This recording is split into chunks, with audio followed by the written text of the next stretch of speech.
વલસાડના નાના પોંઢા ખાતે 18મી જાન્યુઆરીએ મહાઆદિવાસી સંમેલન અને શ્રી ગણપતભાઈ વસાવાના અભિવાદન સમારોહનું ભવ્ય આયોજન.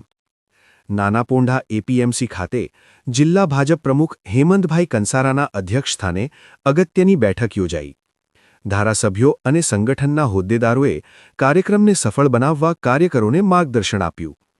ગુજરાત પ્રદેશ ભાજપ અધ્યક્ષ શ્રી જગદીશભાઈ વિશ્વકર્મા, પ્રદેશ સંગઠન મહામંત્રી શ્રી રત્નાકરજી તેમજ પ્રદેશ મહામંત્રી અને દક્ષિણ ગુજરાતના પ્રભારી શ્રી પ્રશાંતભાઈ કોરાટના માર્ગદર્શન હેઠળ આગામી 18મી તારીખે વલસાડ જિલ્લાના નાના પોંઢા ખાતે મહાઆદિવાસી સંમેલન તેમજ પ્રદેશ એસટી મોરચાના નવનિયુક્ત પ્રમુખ શ્રી ગણપતભાઈ વસાવાના અભિવાદન સમારોહનું ભવ્ય આયોજન કરવામાં આવ્યું છે.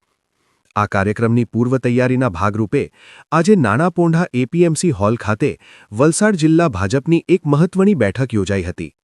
વલસાડ જિલ્લા ભાજપ પ્રમુખ શ્રી હેમંતભાઈ કંસારાના અધ્યક્ષસ્થાને યોજાયેલી આ બેઠકમાં પ્રદેશ ભાજપ ઉપાધ્યક્ષ અને ધરમપુરના ધારાસભ્ય શ્રી અરવિંદભાઈ પટેલ, કપરાડાના ધારાસભ્ય શ્રી જીતુભાઈ ચૌધરી અને જિલ્લા પંચાયત પ્રમુખ શ્રી મનહરભાઈ પટેલ વિશેષ રૂપે ઉપસ્થિત રહ્યા હતા.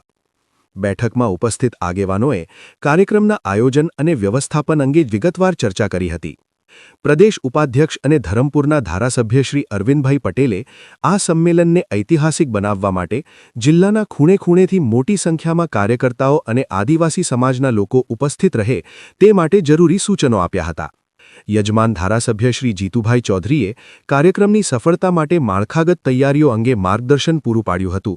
જિલ્લા ભાજપ પ્રમુખ શ્રી હેમંતભાઈ કંસારાએ સંગઠનલક્ષી જવાબદારીઓ સોંપી પ્રદેશની સૂચના મુજબ કાર્યક્રમને ભવ્ય બનાવવા આહ્વાન કર્યું હતું.